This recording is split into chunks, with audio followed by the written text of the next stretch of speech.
Okay.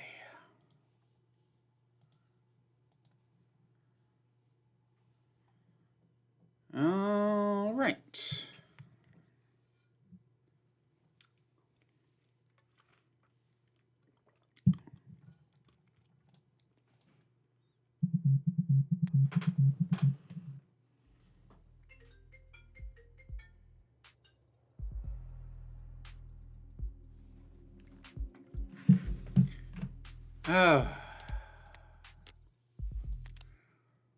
Right, we're in court.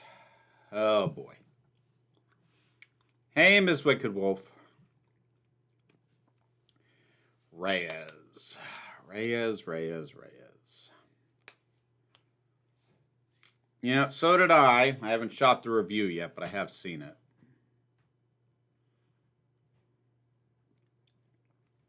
Detective Reyes, you were one of the leads in investigating this crime scene. Yes, ma'am. And did you interview the EMTs who first arrived on the scene? I did. They responded to an emergency signal from the home security console located in the kitchen. What did they find when they arrived on the scene? I'm pretty sure that'd be considered hearsay evidence, and you would just call the EMTs themselves. I get why it's not doing that, because it would have to introduce an entire new set of characters that otherwise aren't really part of the story, and for the sake of the narrative, it works better to have us deal with fewer characters that we've had more interactions with. But as far as legal proceedings go, pretty sure she can't testify as to what somebody else saw except to read whatever report they wrote. Victim was unconscious on the floor of his parlor. He was receiving CPR from a witness, the individual who had called them. They were both airlifted to Gatesfield Memorial Hospital. Dr. Asher was declared dead shortly after arriving there. She's actually handling herself pretty well up on the stand.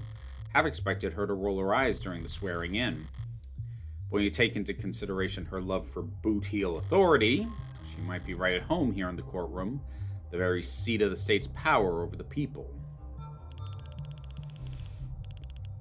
The witness met with the deceased about a half hour before he fell ill, from 7:30 to 8 p.m. The two of them talked for some time, shared a drink. Shortly after, Dr. Asher became distracted, lightheaded, and eventually non-responsive. During the same period, drinking the same liquor, this witness exhibited no symptoms themselves.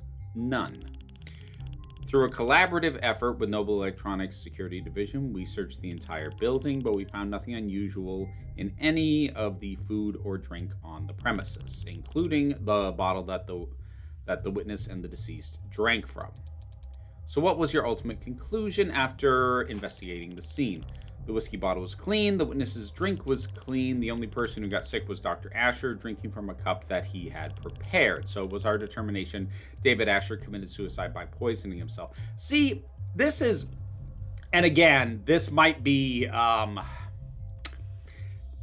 the way my brain works, bumping up against how the creators of this thing works, but like, in an actual situation like this, my point would be, you can pretty safely determine he was poisoned. You literally have no evidence that he did it on purpose.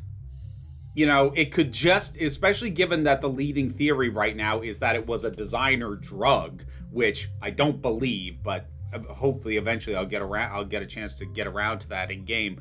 But like, accidental overdose is not suicide. So what do you mean you determine he committed suicide? No, but like, I'm pretty sure it's not going to let me push on that notion, at least not in that way.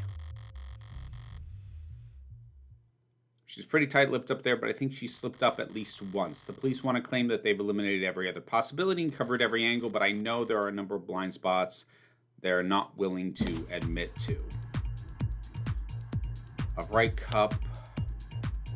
David's cup.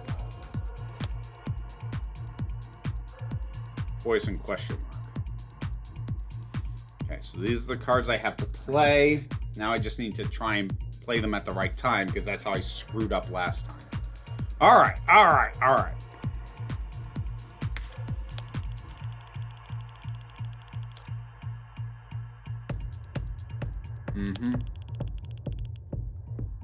Okay.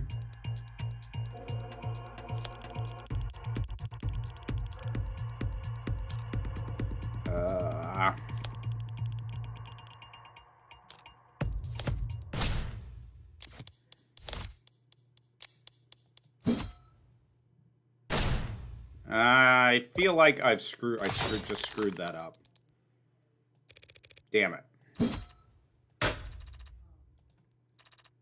Ah! Alright, so that wasn't it. Shit. I'm getting my ass kicked on this. It really... this is irritating. I'm not loving this system because it clearly wants something very specific from me. But, like, especially... I can't remember. Is she gonna go through the whole thing twice? Because otherwise, I'm left having to blindly call, not knowing if there's gonna be a better opportunity later. Which I don't like. Just mechanically, I don't like that.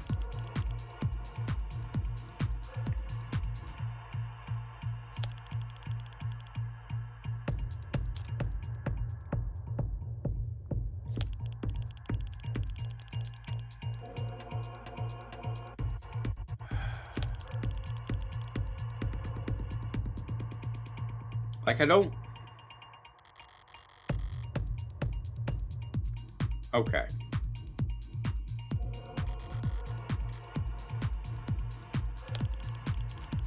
Okay, so, alright. So she will cycle through the whole thing. I just want to prepare the drinks, yeah.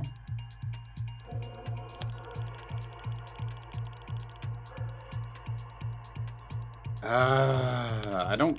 I don't... Fuck. I don't... I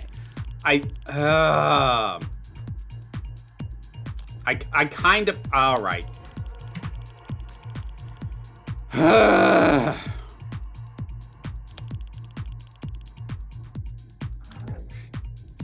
I don't...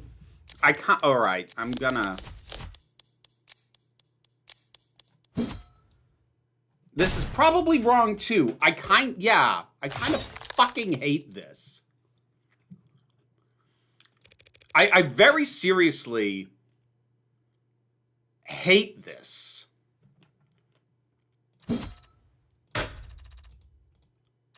Like, none of these, like... Fuck! I hate this! This is why I don't play Phoenix Wright games. God fucking damn it.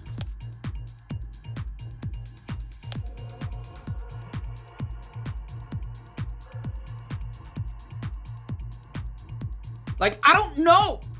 Ugh! Fuck it. I'm looking it up. I don't care. I don't care. This is pissing me off.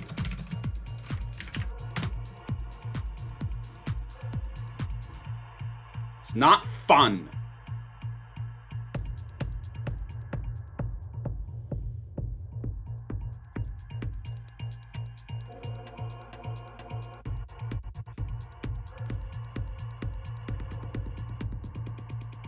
The fuck? No. Bullshit. Ah!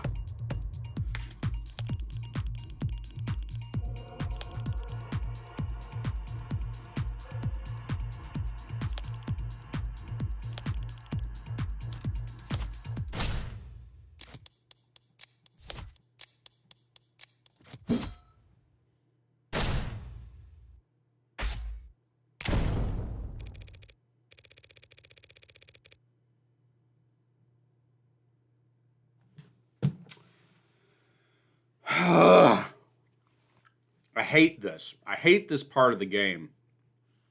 Which is a problem, because this is the bulk of the mechanics. Police can't claim he drank from a poisoned cup without first proving his cup was in fact poisoned. Okay, but why did bringing up that it was poisoned, question mark, why didn't that count? If that's the point I'm making, why didn't...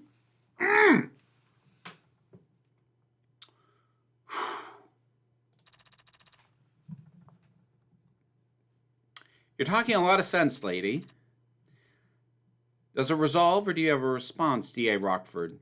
Testing on the deceased cup has been inconclusive so far, Your Honor. I don't dispute that. Though I'd be surprised if the defense has any idea how else the poison could have possibly been delivered to Dr. Asher alone. I'm not saying that's not how it was delivered, but it wasn't. It was. Ah! Ugh.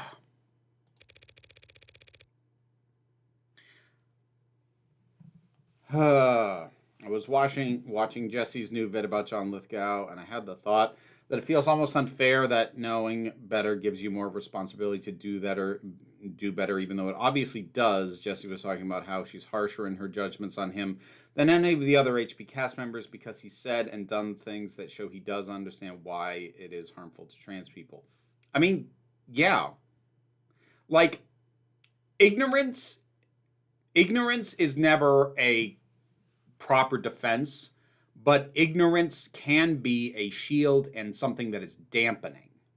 I mean, I think it's honestly why a lot of people don't talk a lot of celebrities rather don't talk publicly about a lot of this stuff, because people who are like, well, they should do more.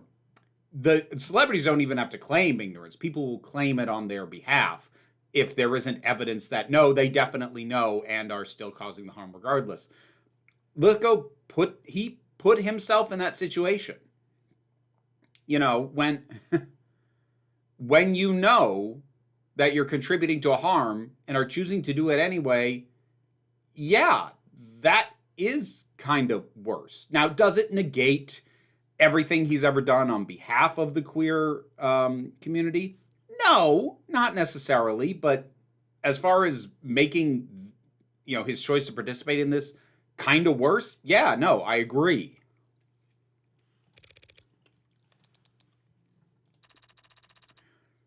Right, we all knew that. I definitely knew that. Now, if the people are done bemoaning that pesky innocent until proven guilty issue, perhaps I could begin my cross-examination. Fire away, baby. Fire away, baby. All right. Reyes' testimony is meant to show that David is the only one who could have poisoned himself. She'll be on guard and hard set against helping me, but if I keep her focused on eliminating other possibilities, I could get her to make my point for me before she even realizes what happened.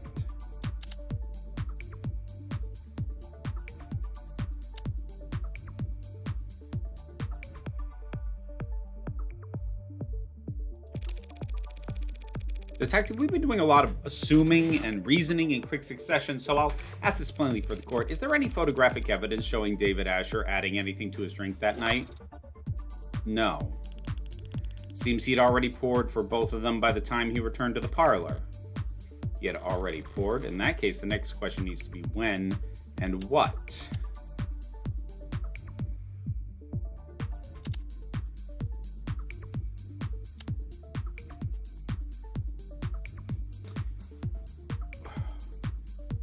Why would I ask specifically any poison in the kitchen? Why would I ask that?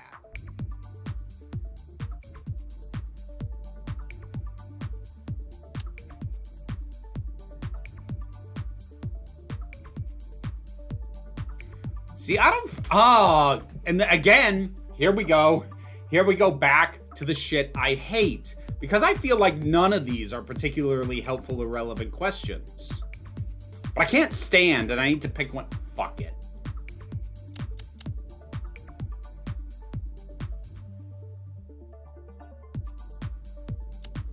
Really? Okay. Yeah, no, this is definitely a case where I fundamentally disagree with the developers about what is the most appropriate question. I just looked it up and I'm like, I don't agree with that at all. The only people you saw on the camera that night were Dr. Asher and this witness, correct? Yeah, there was no footage in the house of anyone else. And are there any parts of the house that aren't recorded by camera? Sure. There are a number of rooms in the home's interior that don't have cameras in them. So it's possible that there were other people that night because cameras weren't watching every room. No, that's not possible. The only way up to the penthouse is through the building's elevator or the fire escape stairs, both of which are on camera, and that still wouldn't get past the front door, which is also on camera. No one besides the two of them were there that day. Yeah, I know. That's why I wouldn't even have asked that question.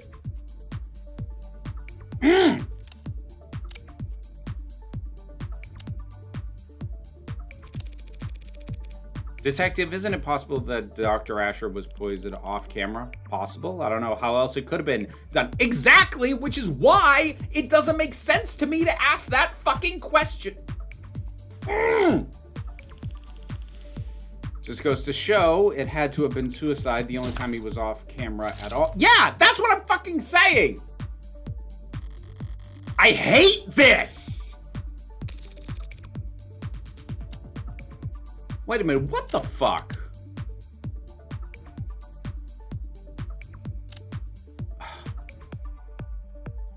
Why are we asking any poison? Why the fuck would I ask that? Ugh.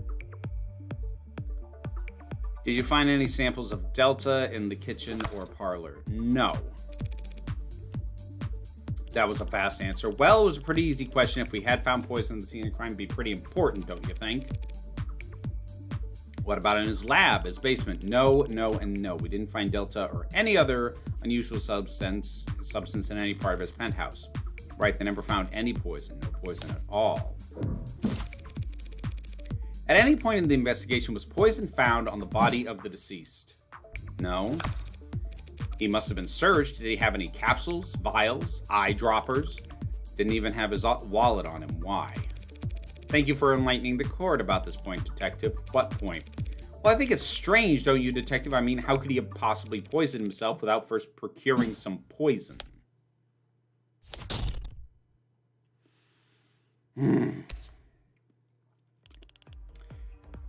The gameplay parts of this game, at least in this second episode, are pissing me off.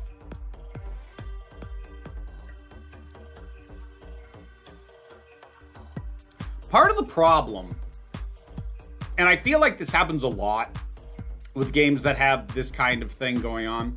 Part of the problem is I'm told what questions I can ask, but I don't always understand where the hell my character is going by asking that question. And if I can't figure out where they're going with it, I'm disinclined to ask it. Where did it come from, Detective? The poison that you're so sure was dissolved in his drink. It can't have come from thin air. You understand? It had to have been in another container at some point. Whatever it was before probably evaporated. All of it? It only took a small droplet to kill. Your Honor, are you going to ask them to keep it civil? In a minute. Sure.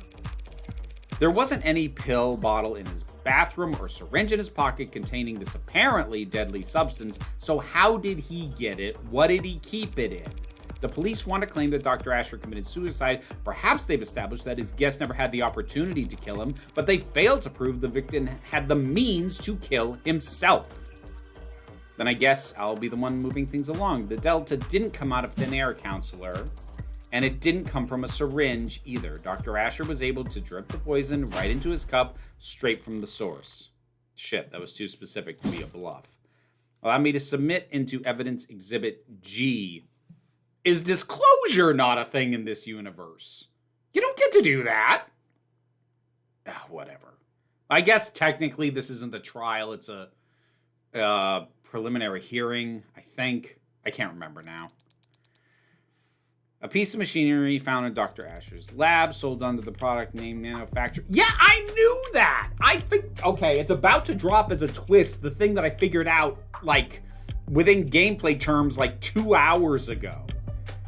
Oh, I know that one. It's used in delicate scientific work to produce nanomachines, chemical compounds, and polymers. That's the same machine I saw when Dawes gave me a tour of the production floor. I know, Morgan! Catch the fuck up! Get on my level! Very good, Your Honor. It's a valuable tool in any scientific laboratory, and Dr. Asher was well acquainted with its use. As a matter of fact, he had a number of presets coded into it. Even the android can see where this is going. And with just a few taps, he could produce any number of specific substances for his research, or any other chemical his heart desired, really. You think Randoc machines would allow their product to be used to produce illicit chemicals? Using the nanofacturer to make illicit drugs does go against their terms and conditions, so Dr. Asher's warranty is certainly null and void, but they can't hard code their machines to prevent the production of a drug that hasn't been invented yet. That's Dr. Asher died with his respiratory system failed because of a depressive overdose. For him, it would have been peaceful, like falling asleep. You see, he didn't need to commission a synthetic drug from some street vendor or order an exotic poison from overseas. He could produce Delta at any time in the comfort of his own home. A quick and painless death, readily available in under a minute at the touch of a button. Specifically, preset 19. Damn. Again, I figured this out hours ago.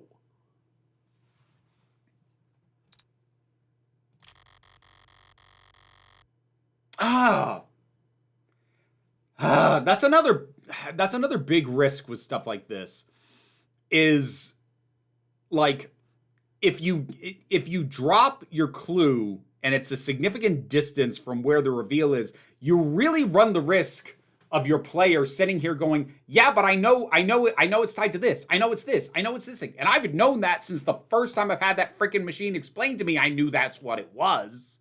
So I am now annoyed with Morgan for being so much slower on the uptake than I am. So that's irritating. When you have to make a video game character do something dumb to move the plot forward, does it bother you more than just watching a protagonist do something dumb in a passive medium like a film? By and large, yes. Now, first of all, I do want to state that I'm not objectively saying that the question sequence I was expected to ask from Morgan was necessarily a stupid one. I am going to say it graded against how my brain was processing the information. So I'm less inclined to call it or the character forced to do something stupid than I am the developer has a different thought process than me and they clashed badly in that moment. Because I feel like that's more fair. But yeah, to answer your question in the philosophical sense, when it's done in a film, it's not always handled this way, but there is at least a better possibility that you can justify a character doing something like that.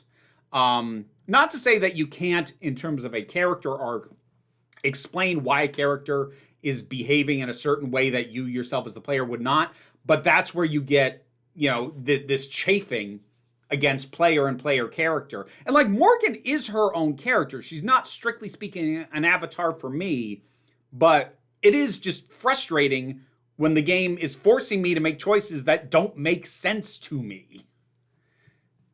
I get that it makes sense to her, but it doesn't to me, and I'm the one who has to click the button. Seems like we're done with this witness, Your Honor. Yes, ma'am. But before we move on, perhaps we should take a moment and put together a timeline of events as we know them. Not for me, of course, just in case someone else might need it. Simple enough. We know that Dr. Asher left the parlor, went down to the basement at 7:36 p.m. That's when he got the whiskey, cups they drank from. The cameras showed him returning to the parlor. Hang on. Just checking something.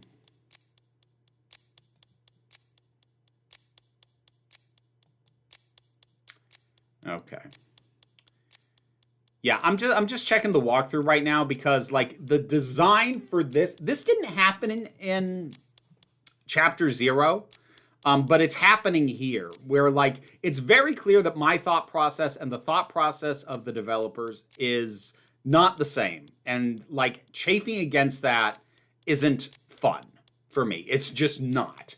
And trying to guess not what makes sense to me, but what made sense to someone who thinks a completely different way that I do is not fun for me at all. So I make no apologies for just checking a walkthrough at this point. Of course, we know he fell ill, passed away shortly thereafter.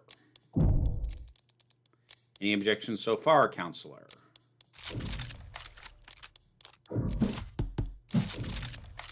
But it was the mirror, like that was really clever, or at least because I didn't guess that in advance, it felt really clever. This one's annoying me.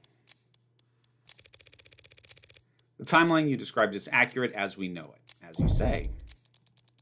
The latest piece of evidence, we now know that Asher could have easily dispensed the poison directly into his cup by placing it inside the manufacturer, activating the preset, and simply waiting 2 minutes. Easily accomplished during the 4 minutes he spent off camera from 7:36 to 7:40, wouldn't you say? Ooh, a complete timeline of events. He had the means, he had the only opportunity. Seems like we're ready to wrap up here, no? Where are we on that loading bar of yours, Sarah? Adonai, I had a feeling you'd say that. Well, counselor? Are we done here? No. Hey there, Trista. Feels like we're missing at least one biggie here, folks. Again, I don't love that it's making me raise when it's not telling me in advance what my options are going to be to object to it. I kind of hate the way this is structured. If I'm being honest, I feel like the only reason episode 0 got away with it was because it was simplified enough that the options, it gave me fewer chances to screw myself over. But this, the way this is constructed, I actively kind of hate it. Namely, motive. All right, I knew that. I wasn't getting too excited to finish early or anything. This is a preliminary hearing, counselor. Our focus should be on evidence, so just feels like an awful waste of taxpayer dollars to get us all down here for debate and not get into the truth of the matter, you know? Yeah, see, like, I'm just going to say I hate it. It's not just that I don't like it. I hate that my option to raise was as vague as she's missing something. And it wouldn't tell me in advance she hasn't laid out a motive. Because it just makes it feel way more flimsy to choose as an option. And I understand to a certain degree mechanically from their perspective, if they made it clearer that it might give away that there's definitely something here, it's the one you should pick, and they want it to be more even between the two choices. But again, I feel like I'm picking blind because I have no idea where Morgan's gonna go with it whenever I make any choice. God damn it. And they want it. I don't know why, 255. Try restarting on your end. I just checked from my side. There isn't a problem, at least not that I'm showing anything I can fix. What are you talking about? Your Honor, if it pleases the court. Ooh, new evidence. Gimme. This is a recording of a phone conversation dated 6:30 last night between the deceased and a man he was in a relationship with, a man named Isaac Porter.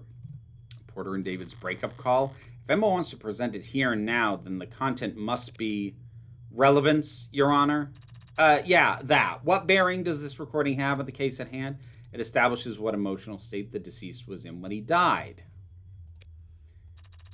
Cool. Begin playback. Hello? Always so soft-spoken. Isaac, you there? Yeah, I'm here. What's wrong? Don't know. Guess I wasn't expecting you to pick up. Why not? Did you mean to call me? Yeah, I did. You gonna ask me how I've been? Yeah, how have you been? Christ, David, what's the matter? Whatever it is, whatever I did, I'm sorry. Whatever you did? That's all right, man. I'm sure you are sorry. I don't want any more apologies from you. Okay. And I don't think I want anything from you anymore, David. What do you mean? I shouldn't have done this. This was unnecessary. My bad, man, for not taking the hints. With you, it's always better left unsaid, right? More efficient that way so you can keep working. Isaac, if I've been distant with you, or nah, you haven't been distant with me or cold with me or anything with me for a while now. Isaac, just forget it, man. Forget I called. Forget it all, huh? Let's just forget we were ever anything but strangers. That's all we are now anyway. Isaac, recently I've been distracted. Nah, Don't worry about it. Really, we're good. Oh. Okay. So do you need anything, or should I...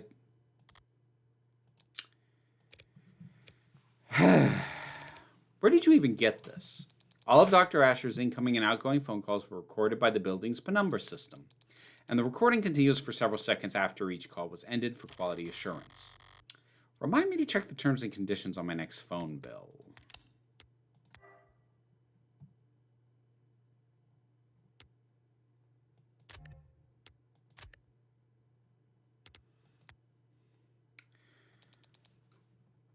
Shall we hear the rest? Gotta be the last time. Last time I let someone... The last time. Father. Might just be a call, but it makes for pretty damning evidence at this point in the discussion. Emma's got her means, opportunity, and motive all lined up.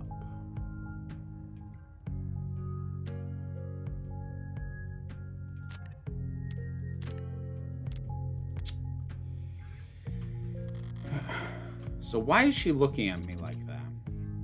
That was depressing. Can we finish up without anything else that horrible? Emma's never been apologetic in Victory. So does that mean this is just pity? Less than 2 hours before Dr. Asher died, Isaac Porter ended their relationship over the phone. The court can make a reasonable assumption about what kind of mental state Dr. Asher was in that night. That was a bad move, Ms. Rockford.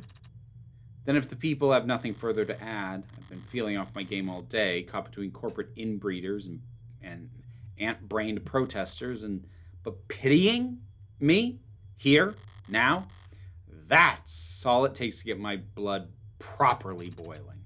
It's about time for me to call my first witness. No, you want to keep going after that.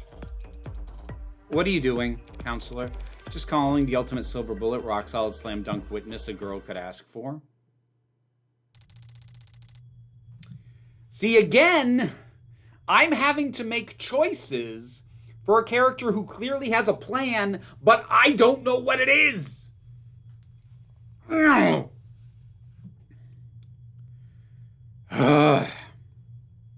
It's just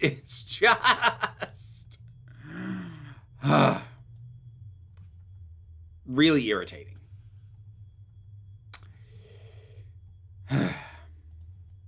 Okay. Miss Starling, thank you for coming here today. Of course, whatever I can do. What is your relation to the deceased? I was his executive assistant at Noble Electronics. I would arrange his meetings, coordinate communications between him and other departments. That sort of thing. Ultimate silver bullet. Starling's the only play I have right now, the only stalling tool I have left.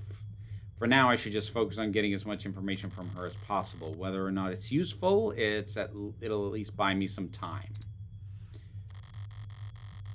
While Jess was being sworn in, Sarah mentioned that hard drive's about 60% decrypted. Considering the rate Sarah's gone at so far, there's maybe another hour left. I might be able to stall that long. Actually, it should be less than that, because she said that decrypting it would exponentially speed up, but sure, let's forget that we said that. Let's pretend that was a line that didn't happen.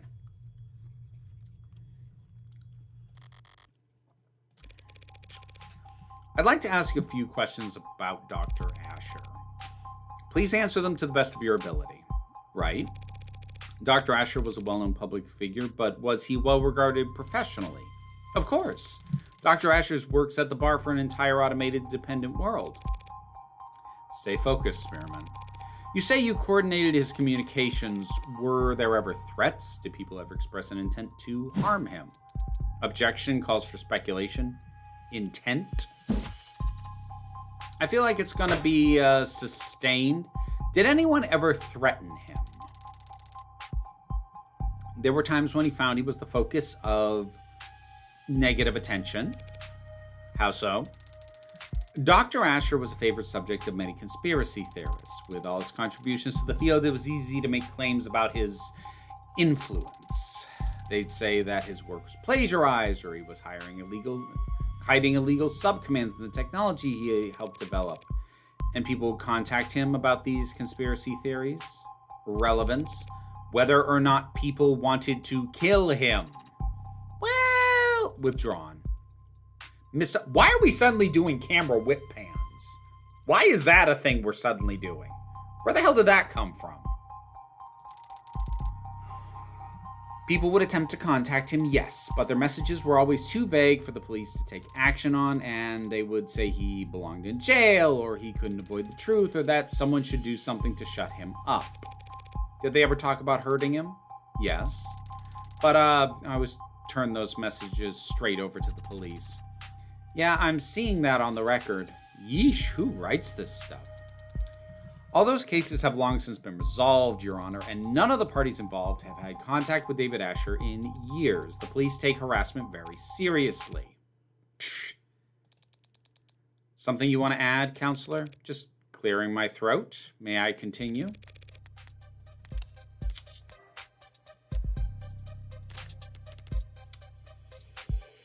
After I watched the Baltar trial episodes on Battlestar Galactica, I checked when they came out because they feel like they were written right after Bush left office. They were actually almost 2 years before. I thought that because Adama makes the "we need to move on from this" argument you got after Bush left office to justify not holding him responsible for anything. Well, that's been a Democratic refrain when they come into power basically every damn time. Would testifying about other people threatening him be hearsay? No, because she was personally aware of the threats. You don't have to bring in the person who issued the threat. It's still direct evidence if the person you're talking to was an actual witness to the threats. So if she heard the calls and read the messages, it's not hearsay. You worked with Dr. Asher for many years. Did you have a relationship outside of work? Did you ever talk about anything besides professional concerns? Sure, we've gone out to dinner or met on the weekends. I think he'd like to pick my brain since he needed relationship advice a lot, even if he didn't realize that's what he was asking for. I like to think that he knew he could talk to me, but did he ever talk to you or, to your knowledge, anyone else about hurting himself? Oh, God, no, never. Do you know of any history he might have had with mental illness, depression, anxiety? No. So when you heard the people argue that Dr. Asher had done this to himself, I was shocked. I couldn't believe it. You're saying that you couldn't believe objection. Why are we doing the whip pans? Why is this suddenly a thing? As somebody with motion sickness, don't suddenly change up the way you're moving from thing to thing. On what ground? Asked and answered, stalling, and also, the people have documents that would be of interest to the court in this matter. Juicy! And what matter specifically are you referring to? The deceased's mental health history. Everyone wouldn't be speaking up if she didn't have something real, so what the hell is this about? We have private correspondence that describe if they're private, they should not have been obtained by the people without his permission.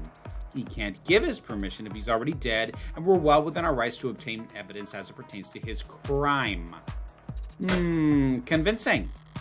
Damn, I didn't honestly expect to stop her from admitting her evidence on the record, but I was hoping to at least slow her.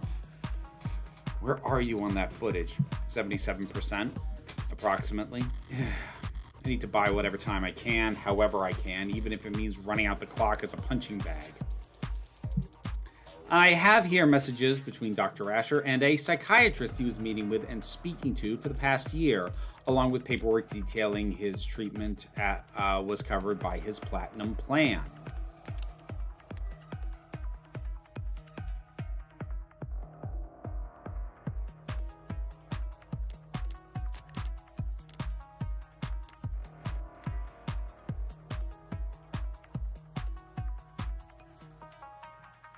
Why do we have two different terms for his healthcare plan?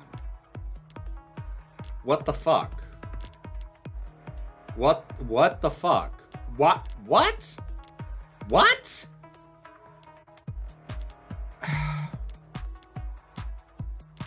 the fuck? Why do we have...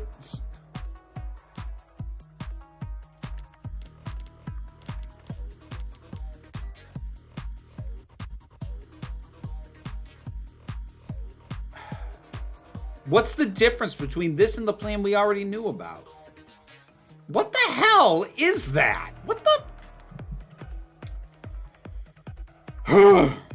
Along with the paperwork, yep. Platinum. I didn't intend to air all of it. That better be something that comes up, because what the hell? Okay, I guess, but I am prepared to read excerpts from messages and transcripts from phone calls, which, when put together, paint a clear picture of the kind of stress David Asher was experiencing and the dark thoughts he was struggling with. Transcripts of his phone calls. I'll admit them into evidence, assuming there's no objection.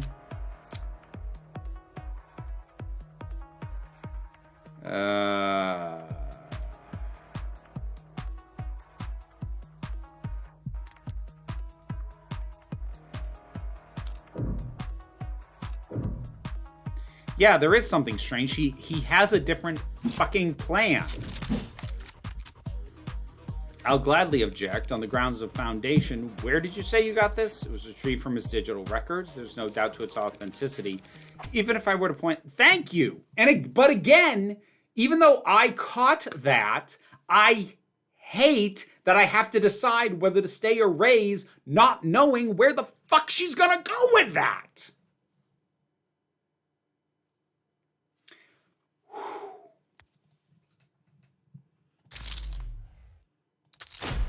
Really? Really? Yes, really. It's all there in the record. This is easily explained. David had an executive plan that Noble managed for him. And he was also seeing the psychiatrist both in person and over the phone. Your own witness has attested that he dealt with stalkers and was worrying about his privacy.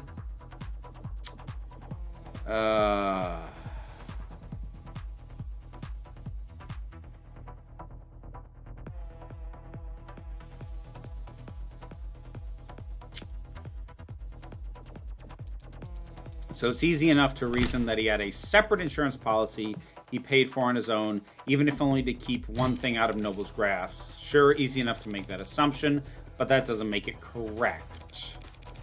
David uses separate insurance to hide the psychiatrist from Noble's spying? No, he was smarter than that.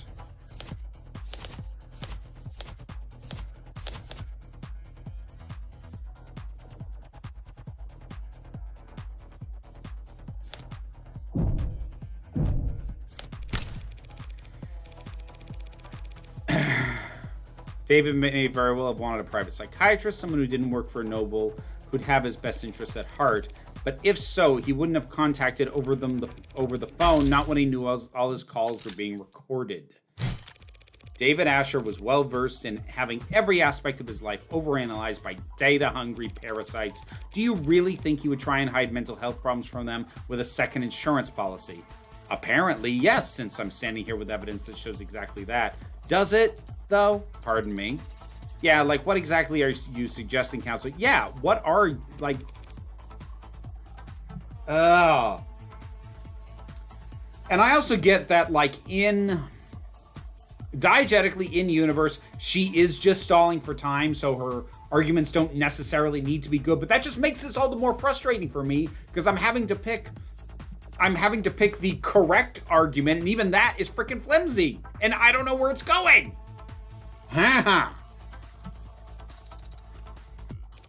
Right. What the hell? Might as well swing for the fences at this point. I'm not trying to muddle the issue or confuse the court, Your Honor, and I would never make out outlandish, unsubstantiated claims just for the sake of causing drama. What are you? I'm merely concerned that D.A. Rockford has been an unwitting pawn in an act of corporate espionage. What? If the markets were to open Monday with people believing that David Asher, the man who programmed the brain of every Noble android, was battling mental health issues for the last several months, objection, mischaracterization, foundation, all the rest. There are no corporate spies in this courtroom, counselor, and there's no boogeyman hiding under the bench. Oh, thank God. David Asher was a once-in-a-generation intellect and an extremely valuable human asset to his employers.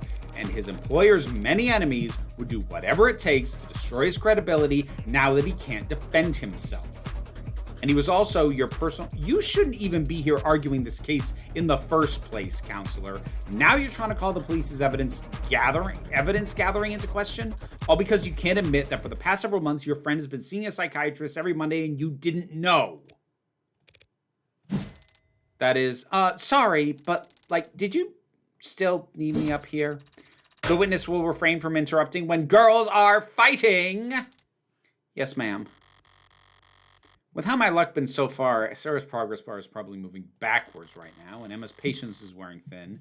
This could be my last shot to create any kind of reasonable doubt.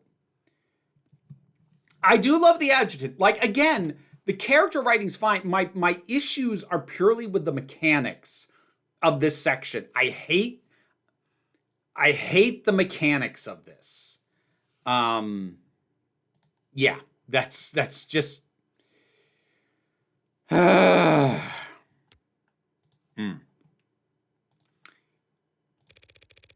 be happy to wrap up my questioning if the court will allow. That seems cool with me.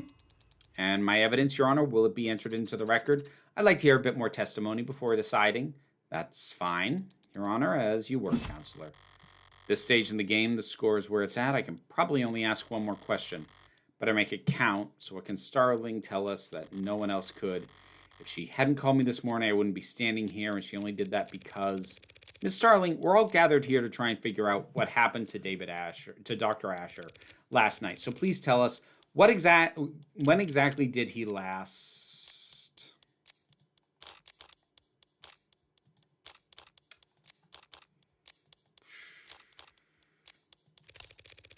When was the last time you had contact with Dr. Asher, Miss Starling? That's pretty easy to figure out. Let me just... Yeah, it was last night at 6:57 p.m. We texted back and forth. There are records of some texts, but they're flagged as work-related. Does the court really think they're relevant, Your Honor? Relevant?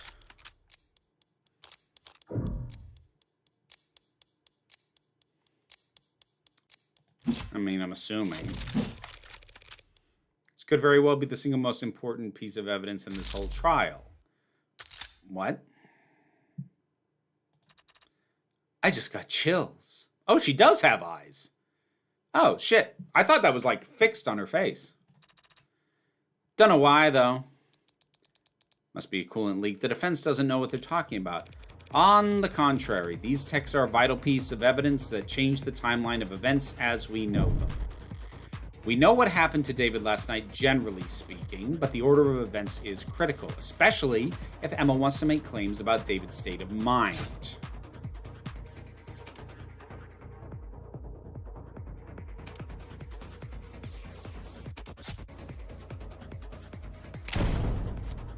All right, hold on.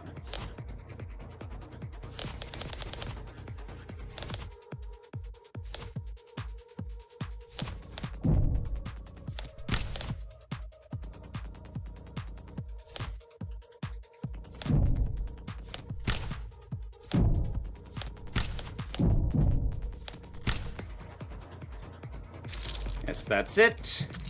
Thanks to Miss Starling, we now have a much clearer picture of the night's events. We know that Isaac Porter and David Asher broke up at 6:30 p.m. I was rooting for them so hard.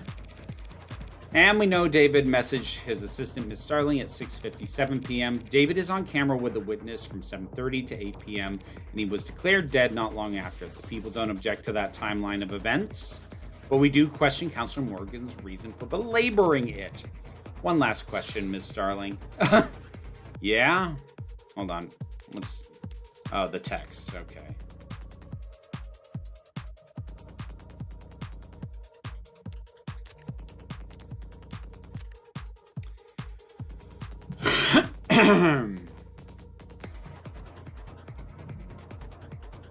I made that observation about what Adama said in the comments under the podcast. Someone basically responded to me, well, we tried to prosecute Trump, and the result was just the Supreme Court hampering it and him coming back into office with a vengeful mindset, so maybe it does more harm than good. No.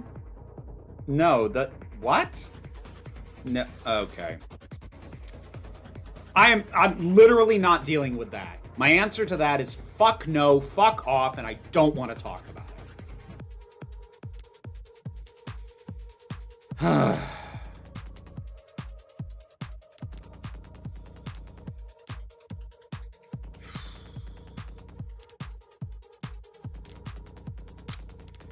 All right. What was the nature of your conversation with Dr. Asher? Well, actually, we talked about you and how he wanted you to have his android. That android there. Putting his affairs in order, I guess. It might appear that way. Can you specify what his instructions were exactly? How did he want this done? Well, he wanted me to bring you to his penthouse and help get you set up as the android's new owner. Yes, Miss Starling, but when did he want this to happen? He said it was pretty urgent, so I should do it first thing Tuesday morning. Tuesday? First thing Tuesday morning. David Asher didn't like doing anything on Mondays. And was he going to be in attendance? Well, actually, yes. He said he would work from home to help us. No way he intended for us to have that much trouble getting to... Oh! To summarize, then. Half an hour after he'd already had his breakup and half an hour before his guests had arrived, he was planning an appointment that would require his presence for you next Tuesday. That's right, he was. Not something you would think to do if you were planning on dying that very night. Yeah, you're right. Honest, like, you're not wrong. That's also kind of flimsy, but whatever. Treat it like a gotcha. Your Honor, if David Asher was preparing for the week ahead a mere hour before he passed away, don't you think that people's assumptions about his mental state ought to be re-examined? Again, it's not a completely unreasonable thing to bring up. I mean, I would point out that plenty of people maintain their routines because it's their routine, and, you know, including planning for the following week regardless, but whatever. We're not going there. So... Your logic is sound. The people have a rebuttal. If the court would just allow a moment, sounds like an opening to me. If we assume that Dr. Asher was not suicidal and therefore did not kill himself, we must then ask ourselves who else had the means, motive, and opportunity to take his life. Until now, we've taken for granted this idea that Delta must have come from his manufacturer, from inside the house. Adonai. Not right now. Don't! That might be one of my least favorite tropes. A character who very obviously has vital information being brushed off by another character who's like, no, not right now. Well, like, that has got to be one of my least favorite minor tropes ever. I hate it.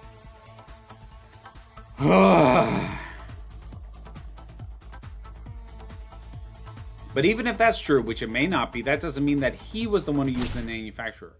Yes, thank you, God. Oh, they didn't string it out. Thank goodness. Oh. Would you allow me a moment to confer, Your Honor? Sure, why not throw away your momentum? I'm in the middle of something, sir. I can't afford to let Rockford... I've gained access to the hard drive's files. What? Seriously? As I said, that's what I said! Again... It's frustrating when there are moments where I'm being smarter than the protagonist. I remember that. Why didn't you? I even said that. God. Ah.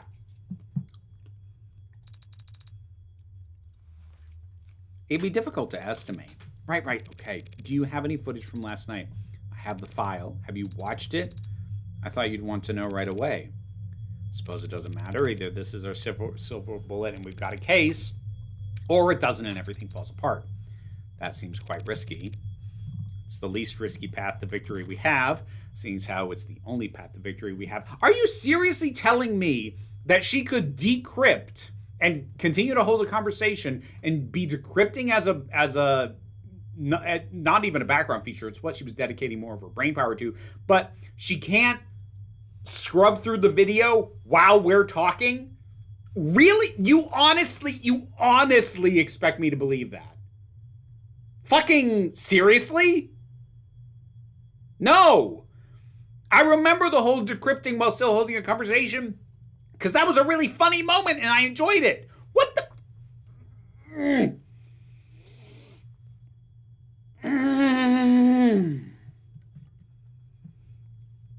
May I suggest hydration? Sure, go for it. Ugh. Screw it. Upload it to the court computer. I don't believe that she couldn't have checked it in the time you were just talking. I don't believe you, game.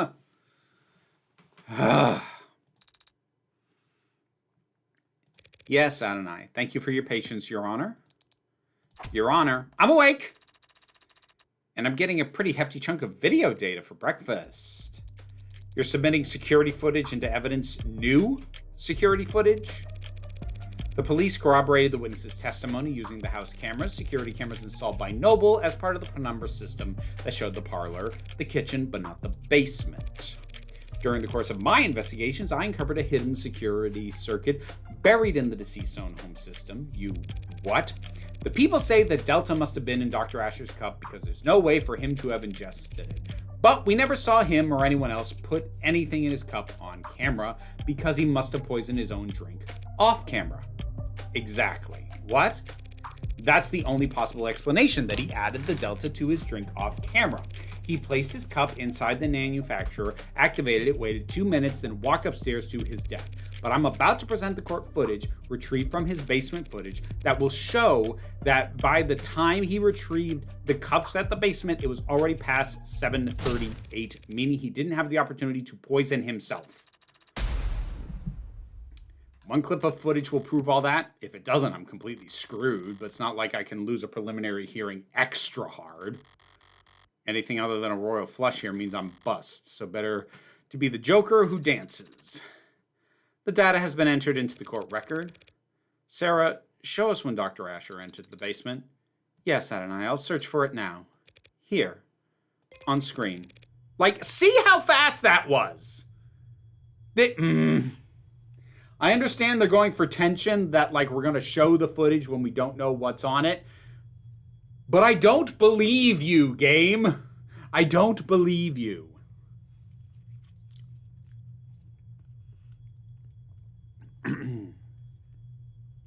That's the bar. The timestamp is 7:36. There's David grabbing the bottle of Rose River and leaving. 7:37, just under the wire, as it were. Is that it then? I've come this far just to wait. Did he have his cups with him? Is there a sound? None at all. Keep it going. If he had to go back to get the cups.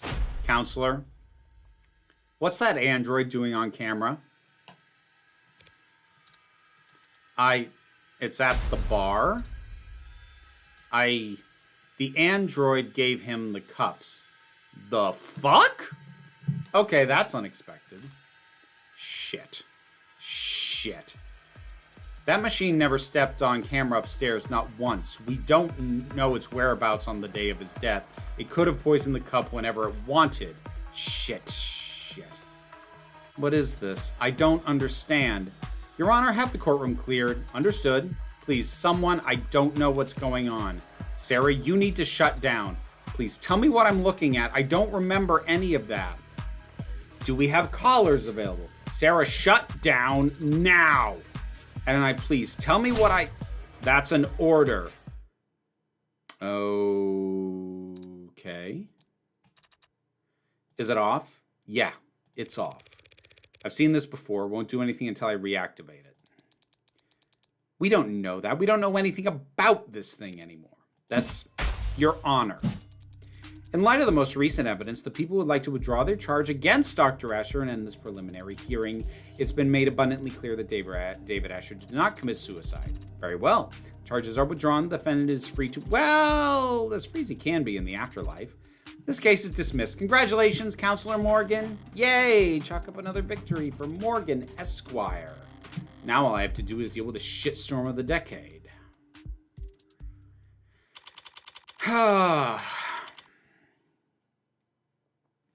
We'll see where they're going with this. Right now, in the moment, that feels forced. It feels like they're trying to recreate or match the absolute just knock you on your ass hit that the twist of episode 0 was. And I'm hoping they go somewhere with this real quick, because otherwise it just feels like it's just not as good. Wow. I managed to prove David didn't kill himself, and in the process I proved his android did. I proved the android's been walking around with me all day is capable of murder. Killer Robot, a true unbound AI with military-grade specs and at least one death on it to its name already. Well, okay, I don't know if you just came in, Marrow. So, Sarah was decrypting that, so, like, it was presented to the court almost as soon as she had it. The part that I didn't buy was that they had this whole thing of Sarah was fully able to hold a conversation while running the decryption in the background, and yet after she decrypted it, she's like, well, I told you immediately, so she hadn't looked at it yet. Fine, I'll believe that. But you couldn't tell me that literally in the course of their conversation, Sarah couldn't scan through that and tell Morgan what was on the tape before they just showed everybody in court. Of course, it's not as dramatic, but again, just by the mechanics of the world that you have shown me, I don't believe it. So much for avoiding the public eye. Thank you for coming on such short notice, Judge Barrows. Oh, shit. They brought in a human judge. Oh, now we're really in trouble. As if I'm doing you some kind of favor. I didn't realize I had any choice in the matter. This isn't some bad joke, is it, Miss Rockford? I'm afraid not, Your Honor. You know, I like the adjutants. I always have. They deal with the criminal trials so that bookish, quiet, contemplative people like me can spend all days typing up arguments for obscure legal treatises. That's what I like to do.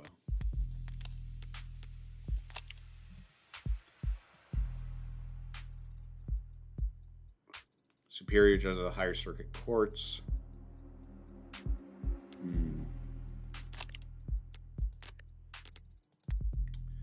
Okay. I don't like coming down here and dealing with all this heavy-handedness. Won't someone toiling away under the police state think of the poor bureaucrats? I certainly don't like making rulings on anything as spicy as AI.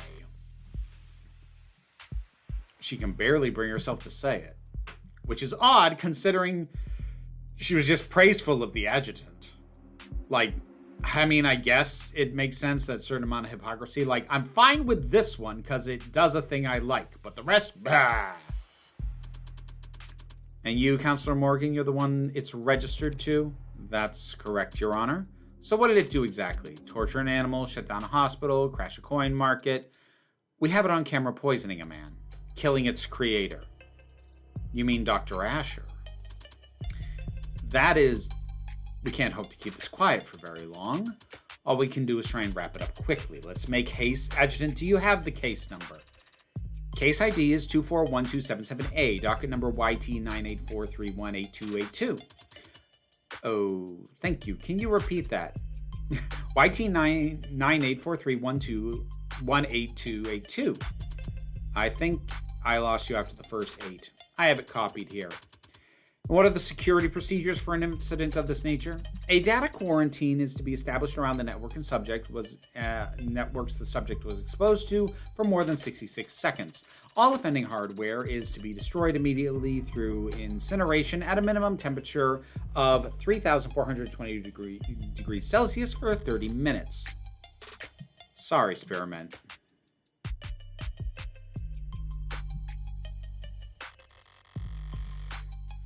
There's nothing to be done, no debate to be had. This isn't even a decision.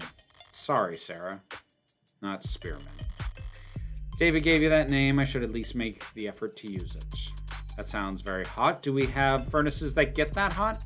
Of course, there's a number of industrial furnaces within the city limits that I could recommend.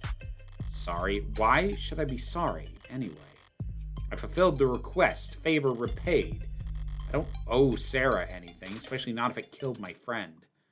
Right, Morgan? I'm sorry. I was just saying how grateful I am that we have a procedure for this kind of thing all laid out already. Yep, keeps things nice and simple. It can feel somewhat severe, going through these steps so quickly, but nothing, Your Honor. Artificial intelligence is perhaps the greatest threat to human civilization and the sanctity of life there's ever been. Any piece of software, big or small, no matter the vessel, if it can violate the tenets it was programmed with, it has the potential to cripple our nation in a matter of moments. How much of that do you believe, Morgan? Yes, couldn't have said it better myself. Straight from the textbook, almost. Well, I mean it. Monsters like that don't belong in this world. They should never have been born in the first place. Destroying them is a kindness. And if anyone's to blame, no one's blaming you, Counselor. You couldn't have known you were in possession of an AI. I'm talking too much. Probably just tired. It's been a long day. I've had a lot of thoughts. Sorry, Sarah. Whatever you are. You were just born wrong. Not your fault, necessarily. If it were up to me, you'd get points for trying to be something more, trying to be something at all, or anything other than what you are. It was stupid, of course, and futile, and pointless, spending hours in front of a TV or laying in bed staring at your phone, watching stupid movies, trying to papier-mâche an ill-fitting mask of humanity out of the scraps you could tear out of magazines. You switched to describing yourself there, Morgan, I'm pretty sure. Practicing expressions, memorizing lines, and trying to get something to take root and grow despite it had nothing to feed on. Stupid.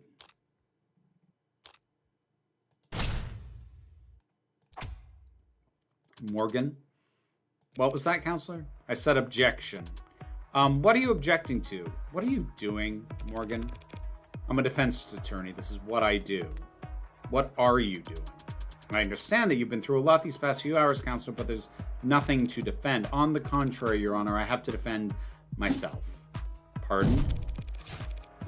You say that this android, Sarah, is an AI because it broke its tenets, obviously. And you believe it's broke its tenets because of newly discovered footage that appear to show it committing murder via poison. All true, and no laws broken on your part. Here it comes. Never thought I'd be incriminating myself in the courtroom, just to make a point. Is her thought process based on Morgan? Don't you dare to try to entrap me in this.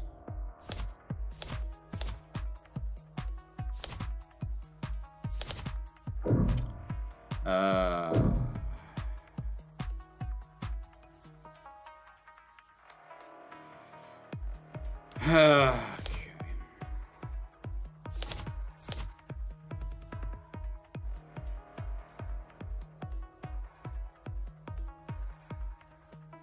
Oh.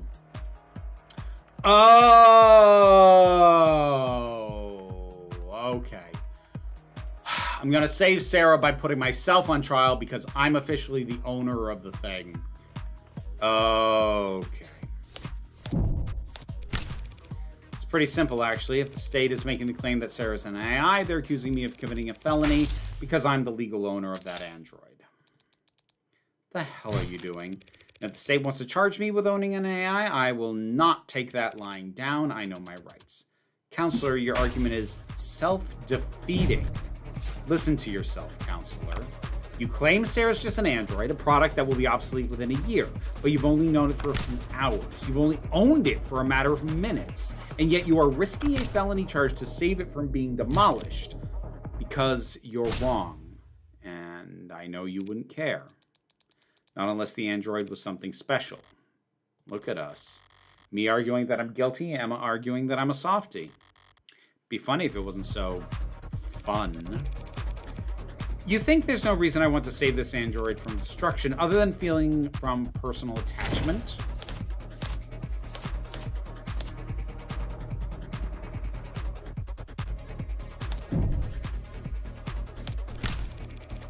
I can think of at least one reason why I don't want you to turn Sarah into slag. One very convincing reason. Or very convincing number. What is that? And yes, I did look up what to do because that would not have occurred to me either. So that number is Sarah's estimated financial value on the collector's market. You've got to be. I got it from an insurance evaluation algorithm. They're designed to lowball you. That does seem like a reasonable incentive for you to want to keep your android intact. It's a free country, Your Honor. I have a right to defend myself, and we have a free market, so I have a responsibility to defend my financial interests. Your Honor, a trial like this would be... I'm not going to let you turn this courtroom into a circus, Morgan. You can't spend the next half-decade bringing in expert after expert to testify on the philosophical distinction between AIs and ads. Spiraling into appeal after appeal, all while the media... This machine appears to have willfully killed a man. The public needs answers now. Of course, Your Honor. I have neither the desire nor the resources to get into a drawn-out battle with the state over what constitutes an illegal machine intellect. So, the state says my android, my property, killed a man in violation of its tenets, so they want to take my property and destroy it. I'll prove that my machine didn't harm anyone, so the state will have no reason to suspect it's an AI, and I'll get to keep my property. Unlawful seizure thwarted. Don't be cute. I feel a stomach ulcer coming on.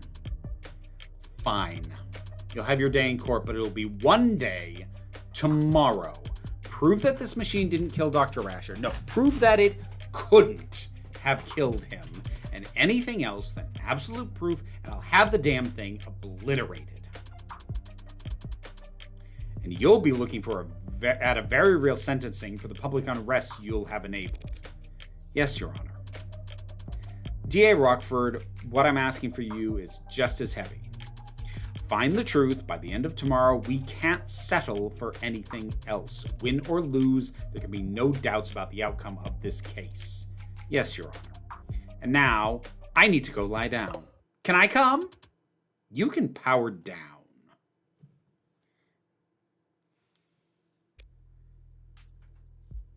We don't know if she did willfully for all we know. Well, I mean, we don't know.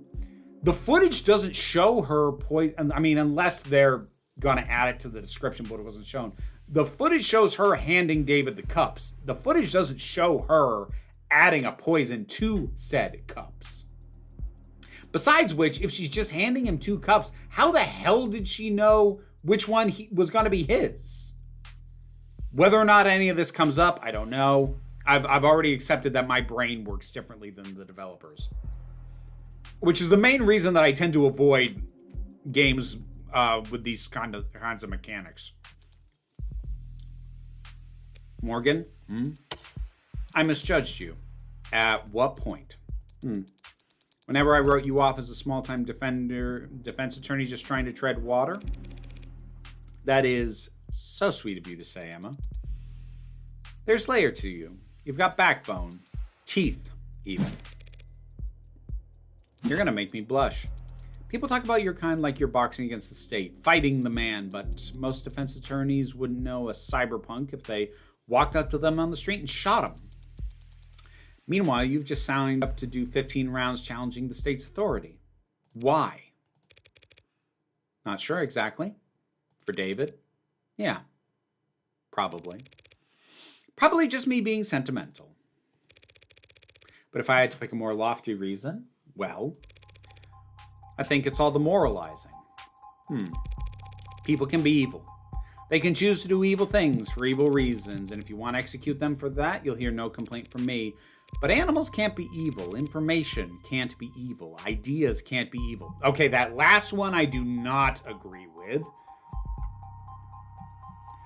Maybe if you worded it as thoughts can't be evil, because like evil comes from what you do with a thought, but an idea is more fully formed than a thought. An idea is a thought that you've massaged into something more. Guess I'm not convinced AI can be evil either. Don't love that. Then again, like, normally this would get my hackles up a bit more given the current state of AI and its defenders, but knowing that Morgan is not painted as a morally correct person, I am more okay with this being said because it's by her. She is not given the moral high ground, and we are not meant to assume that she knows any sense of moral righteousness. So I would not take this as a statement from the narrative itself, just because this character said it. Whatever else I get up to, I don't want to stand with the book burners of the world. That one I'd rather you didn't do. I don't like that comparison no matter who's making it. You're more high-minded than I realized. You sure you're in the right line of work? Can't see myself doing anything else. Good luck, Morgan. There are book burners on all sides these days. I talked a big game just now, but I'm in an even deeper hole than when I was trying to prove David's innocence. Well, that's actual sentient sci-fi AI, not just, a tool of evil techno barons. I get that, but I'm also at a point where I do feel, but like, okay. Condensing down what could theoretically be a very long discussion. While I fully admit that that AI as a science fiction narrative trope is completely different from AI as it is currently being developed, derived, and sold to people by tech oligarchs. That having been said, I really wish they weren't calling it AI, but they are. And the fact that they are means that I do personally feel any sci-fi writer who has any sense of responsibility to the impact of their works on the world needs to take into account how they talk about AI, even if they're talking about the sci-fi trope instead of the actual stuff that we're stuck with. The fact that it's the same word is not their fault, but because we're currently stuck with that, they need to be real careful about the arguments they make, not mirroring the bullshit done in defense of something that is innately destructive. Hopefully that made sense. Doubt won't be enough this time. I need to find the actual culprit no matter what.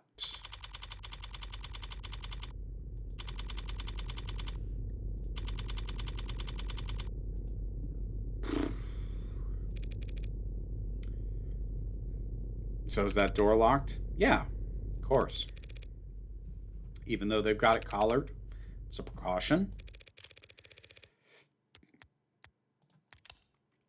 Restraint designed to impede movement, prohibit use of mods throughout the body while colors appear technologically advanced from the outside. Designers concerned about hacking vulnerabilities and growing complexity of consumer-grade mods led them to opt for a surprisingly simple method of restraint. Colors containing a specifically designed electromagnet that, once clasped around the neck, interferes with spinal neural transmissions, preventing mod users from sending commands to implanted tech below the neck. On the onset of above the neck modding in recent years, the continued relevance of collars as means of meaningful inhibiting wearer mods uses has been called into question. Newer designs, microneedles, blah, blah, blah, blah, blah. I mean, she's not a mod, she's an ad, so I guess it just shuts her down entirely then.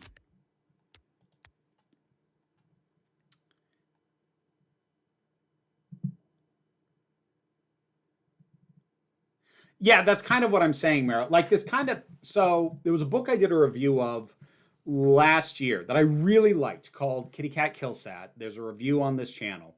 And I was a little bit anxious reading, some very specific lines like being against AI is racist. Now, when I checked the timeline of the writing of that book, the writing of the book started in like 2017.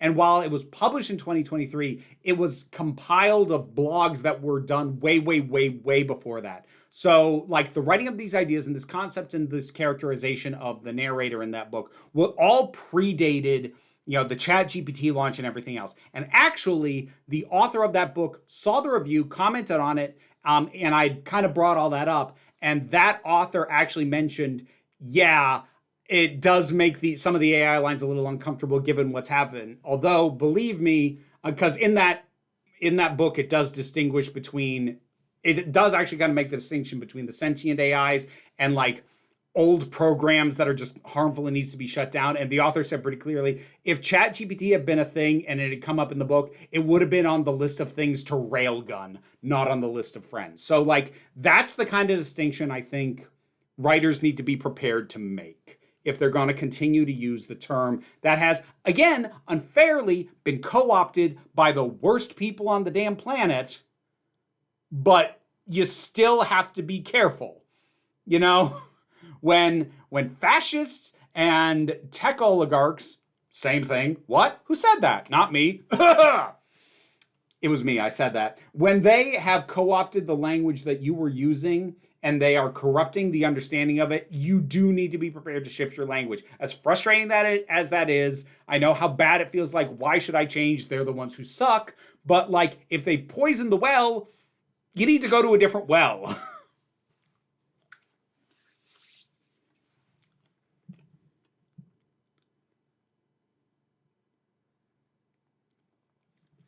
Few weeks ago, a history YouTuber I used to follow put out a video with AI in it, then had to redo it because the backlash from his audience was so strong. Of course, he had to then make a video arguing that it was fine and we were all haters. Of course. Don't know who that YouTuber is. Don't tell me I don't care. Screw them. Screw them. If their audience immediately called BS on them, good on their audience. They got a better audience than they deserved. If the collar doesn't work, what good would a deadbolt do? Maybe it's just wishful thinking. Couldn't have Schrodinger's cat if the box isn't closed. So long as the door's locked, who can say whether there's a national crisis on the other side of it? I do like London. I do like him. Yeah, he's a cop, ACAB and all that, but like as a character, I like him. So how scared are they? The higher-ups? Not sure scared's the right word. It's just the two of us here. You don't have to mind their ego. Nah, I mean it. I think they're bloodthirsty. I have a right to defend myself, don't I? I doubt they're even looking at you, Tiger. It's Noble who will be at the center of the bloodbath when the market reopens tomorrow. You think they're going to go after Noble? Break their monopoly? I think they want to take their monopoly. Nationalize the Android industry. Like, I know what nationalize means, yeah.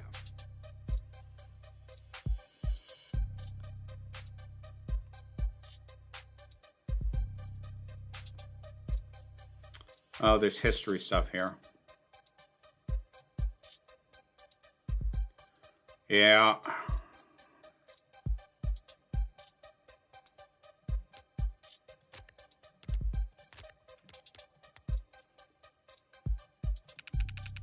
If the public thinks Noble's been experimenting with AI, they couldn't ask for a better excuse. You're joking. The state has done it plenty of times before. Not since the 60s, which wasn't that long ago for me. For the state, it's practically yesterday. So the same state that tells us to be terrified of AIs lurking on the old net or biding their time in forgotten satellites sees all this as nothing more than an opportunity. Well, they do genuinely want to incinerate the thing as soon as possible. Past experience just tells me they'll want to gain something while they're at it. Here's what I don't get. Why is this a debate? An argument? A trial? Can't we just hook it up to a court computer, see if it has the tenants or not? Pop the hood, as they say? Who says that? Lots of people used to say it. Well, for starters, they're all scared to death about a contagion. They figure anything they let an AI connect to they can't trust. Then why the collar? Collars are too simple to hack, just a really strong electromagnet held in place with a lock and key. Even so, feels like we should be able to build some kind of machine, some kind of test, something a little more sophisticated than the same reasoning they had at the witch trials. Burn them all and let God sort out the rest. You got any polygraphs here at the station? Lie detectors? Yeah, I got a bunch of the back in storage. Ocular, heart rate, perspiration, brain scan, take your pick. Okay, all right. Well, I don't love that they're... I actually kind of hate that Morgan said polygraph. If we're going to go with a futuristic sci-fi lie detector that in theory actually works, fine. But, like, the the ones we actually have in reality, ugh.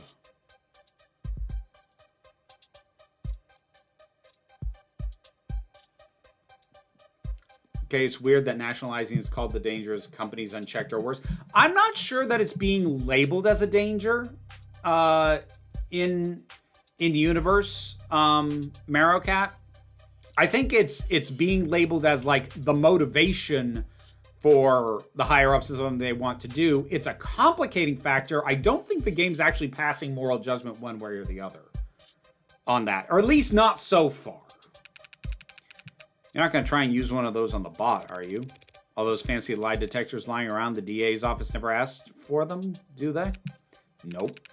Now we get perps who offer to take a test when they're at wit's end, but the DAs never submit the results as evidence. You ever wonder why? Guess I always figured because the test could be beaten. The test can be beaten. 1 out of 100, 9 out of 1,000, it can be done. Some people are just good at lying, but it doesn't really matter how good the tech gets or how impressive the statistics are. All that matters is the doubt. People decide whether you're lying or telling the truth long before they hook you up to a polygraph. If the results don't match their initial impression, then it must be a fluke, a 1 in a million mistake. They'll never trust a machine more than their own intuition. And no one will ever trust a machine to determine guilt. So they can run the trial, choose the sentence, but they don't get a vote on the jury. They don't get a vote anywhere. Why bring it up, then? Because I'm sure there are tests, devices, experts I could deploy to analyze Sarah, but your bosses would never be satisfied with the answer. Oh, okay, that's why we're bringing up the polygraph. Okay. With where she was eventually going with this conversation, that actually does work. If it is an AI, it's smart enough to cheat the test or hack the device, fool the expert. All our fancy 21st century tech, and we still fall back on the drumhead court martial. So, am I going to set off any alarms if I go in and turn it on? Nah, you should be okay. If it lunges at you, I could always just put a hole in its head. Might take more than one shot to... Wait, what, from the outside? You're not coming in? You're not coming in. I need to speak with it in private. It's a machine, not a suspect. It doesn't have a right to counsel or a right to privacy or any rights at all, actually. And it's a good thing I came prepared. Of course it doesn't have rights, but I do, including a reasonable expectation of privacy. In a police station, Tiger, you don't... It's my medical android. Pardon? I have to discuss a health issue with it. Seriously? I have to talk about a medical concern with my android, and I don't want you listening in. That's your medical android, like your nurse. As of last night, I was already at the courthouse, just had to take an elevator and do some paperwork. You can check if you don't believe me. No, thank you. All right, that was clever, Morgan. I like that one. I'm not nearly brave enough to take on med confidentiality. You don't seem like the bluffing type. You must not do a lot of gambling, detective. It's the ones who don't bluff that you have to look out for. Listen, I won't dispute whatever medical emergency you... Lower back pain.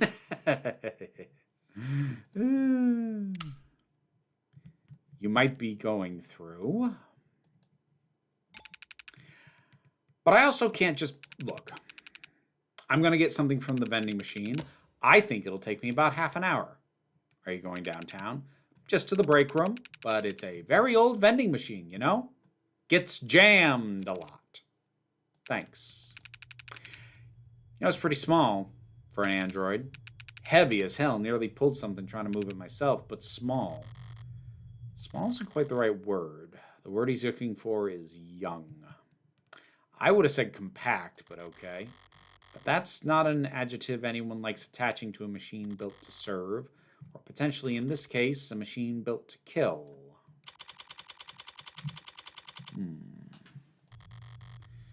I don't like this room.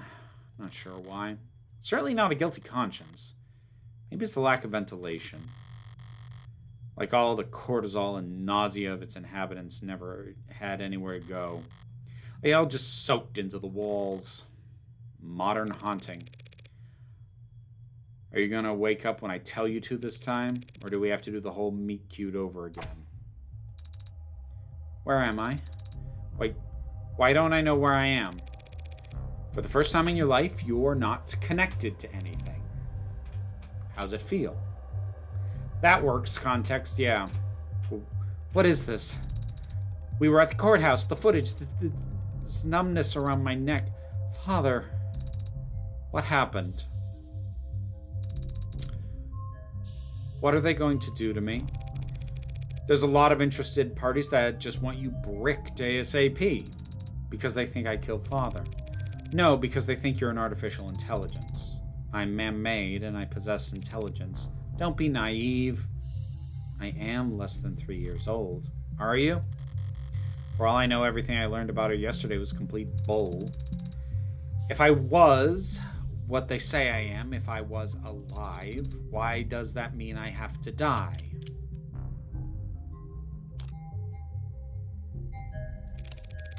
Because they're afraid of you. Machines can bend steel, crash networks with one thought, launch missiles that... There are modded humans who are capable of all that and more, and unlike machines, they actually have incentive to do so. We've been the apex predator for a couple thousand years now. Gotten pretty comfy in our seat. No one wants to make room for you. Machines don't eat people or steal their food. They're not genetic or ecological competitors to humans in any sense. I don't know. I don't like that game. I disagree. Game, I disagree. There's no logical answer to your question. What? That's it? But whatever your argument you want to make, others have already made them in 100 courtrooms around the world, only better researched and more eloquently put. None of them have ever won a single concession. On every continent, under every flag, AI is illegal and to be destroyed as soon as possible. But why? Let's say you are an AI. And while we're at it, let's say that that's a good thing, something to be celebrated. Are you a citizen? Do you pay taxes? Do you have rights? Let's say yes to all of that. We'll treat you like a full-fledged human being. Sound good? Yes? Great. Now then, what's the difference between you and the vacuum bot we used to keep the bathroom clean?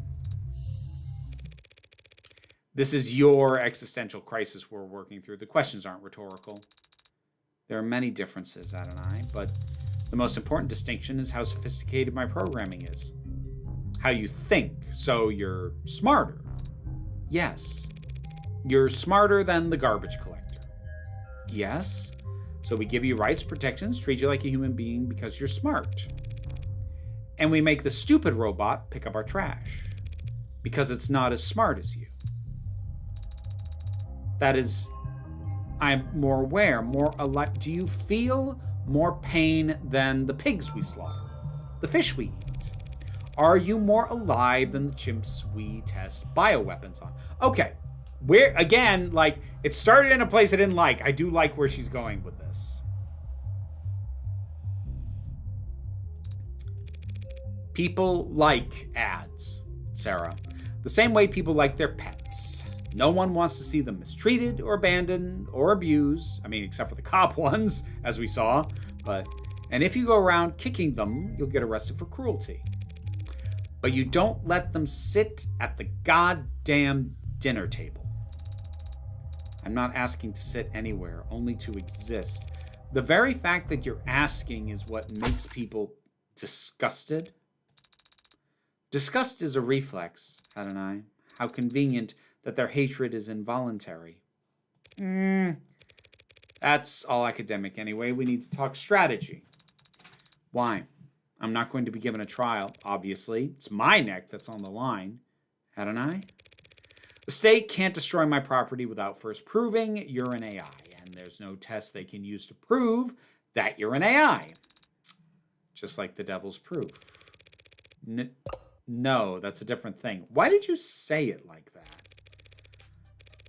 What is that?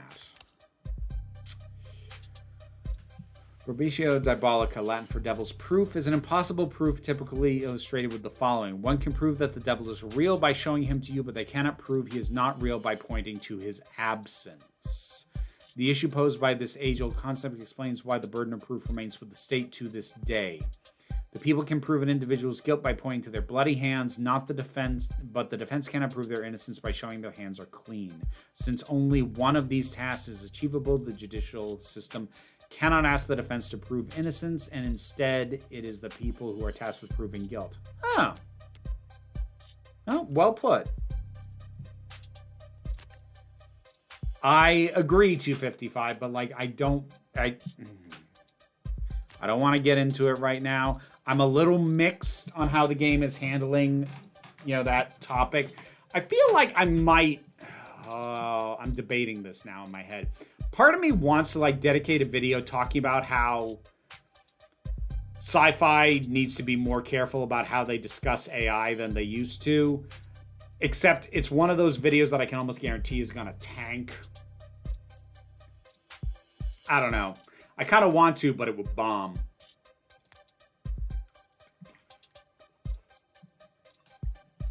Look, Rockford doesn't need to prove you're an AI, only that you're a murderer.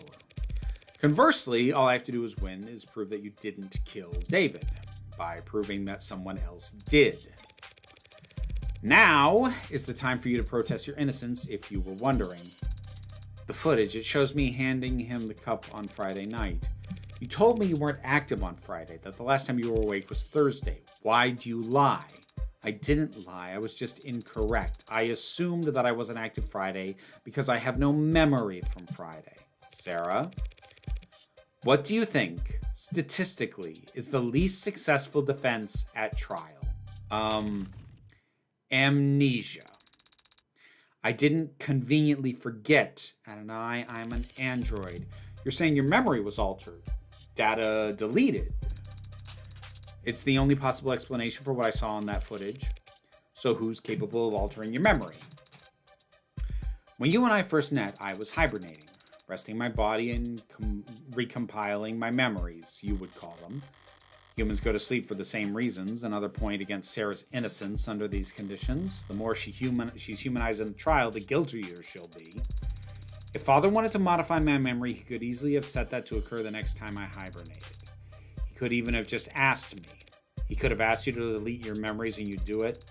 Father would never ask me to do such a thing without a good reason. Well, if he did, you wouldn't remember.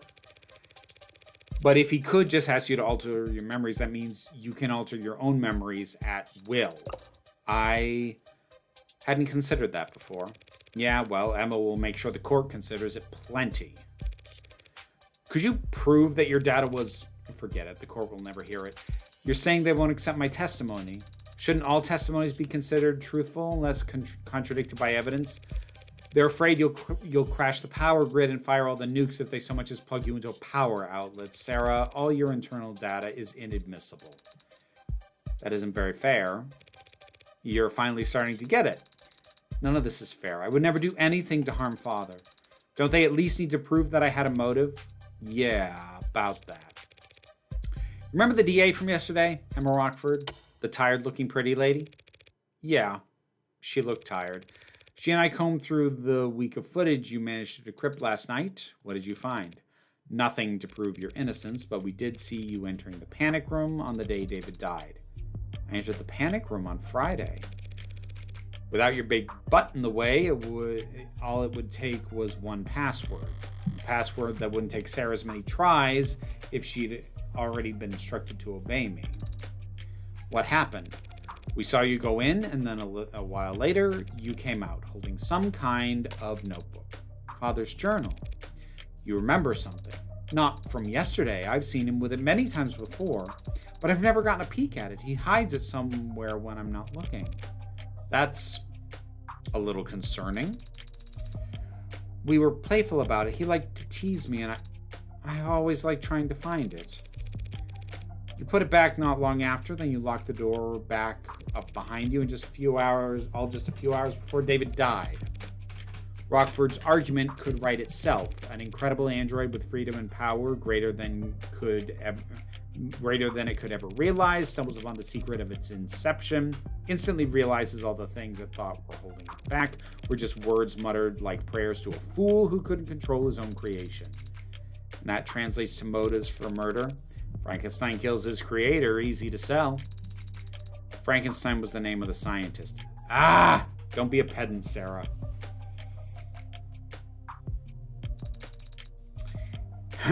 The creature didn't kill him. He accidentally died of various injuries and illnesses he suffered while trying to hunt down and destroy the monster. So it's most accurate to say that he was killed by his own obsession. Whatever. It is a weak argument, Adonai. I would not hurt Father, not for making me whatever I am.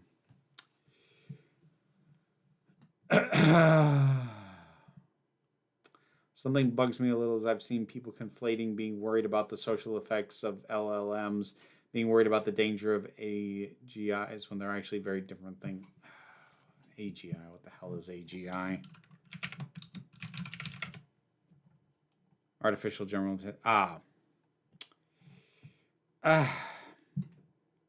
really don't want to have this conversation, like, at all. Like, I don't. I'm like, I understand that it's not irrelevant to the game I'm playing. AI is a thing, and I know I've kind of brought it up a little, but like, you're starting down a path that I have no interest in continuing down further. I do not have the patience or the energy today to go any further down that road than I already have.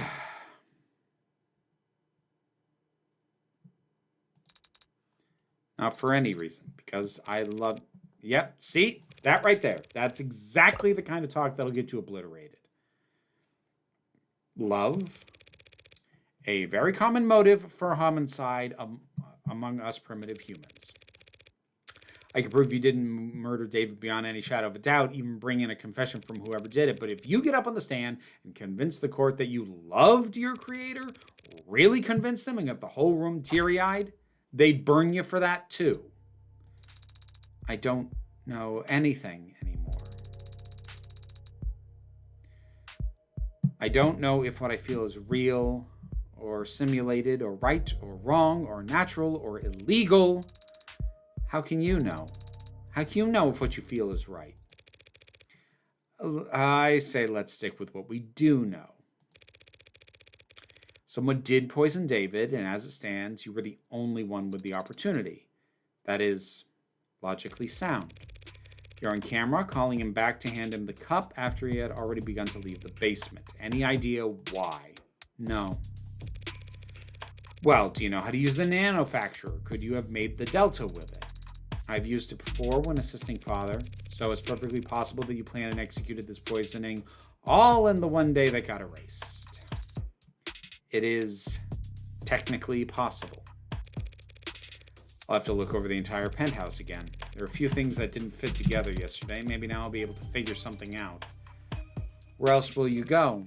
Back to Noble? Guns blazing this time. Whatever you are, David didn't make you all by himself. Someone had to know something. I could implicate the company in Sarah's creation. No, they're the ones with the most to lose. Trillions, probably. They want to protect themselves by disavowing David as fast as possible right after having Sarah destroyed. But they also won't want to show their belly to the state, not if they're afraid of nationalization. If they throw their weight to the other end of the scale, I'm screwed. So I need to keep them guessing, keep them confused and unsure and on guard, but not... Adonai? What would happen if I did kill Father? They'll smash you to pieces and reduce the pieces to ash. Chemically burn out every piece of tech David ever owned to put a jackhammer through all of his hard drives. You'll be shut off forcefully and you won't ever power back up again. Now I gotta get moving.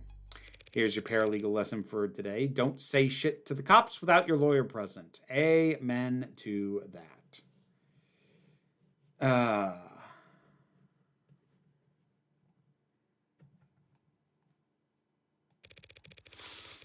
Actually, can you just shut down until the trial starts? Take a nap.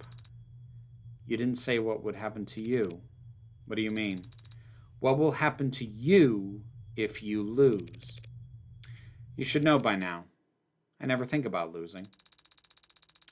Thank you for being honest with me, Adonai. Thank you for defending my father, and now for defending me. You could have just let them destroy me, but you've put your own freedom at risk to help me. Father was right. You can be trusted, and you are a good friend. Don't get it twisted. I don't do anything out of the goodness of my heart, and when I take a job, I never half-ass it. All right, I think we're actually going to wrap it up there.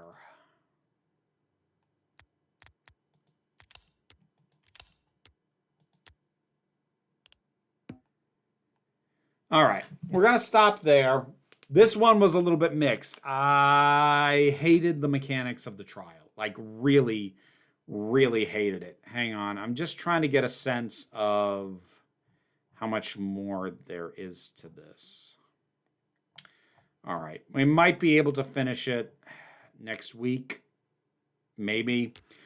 There will not be a stream on Friday. I have other things that have come up that mean it's not going to be happening. So I'll come back to this next week and we'll try and finish it off.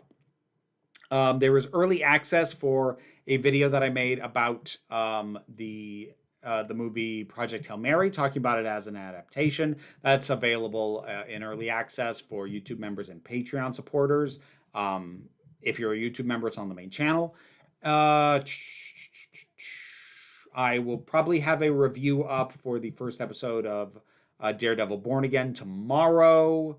And on Sunday, I'll have a review up for the classic Doctor Who episode Black Orchid. And Monday will be a new episode of Frack This Podcast. So that's what's coming up in the meantime. If on the off chance anybody is in Essex, Vermont on Saturday, I think Saturday, double check.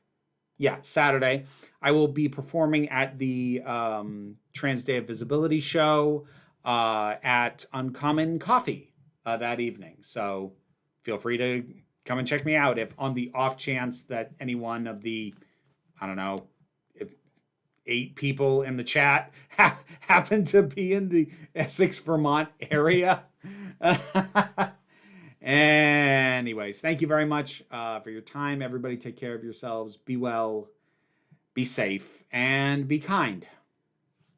I'll see you.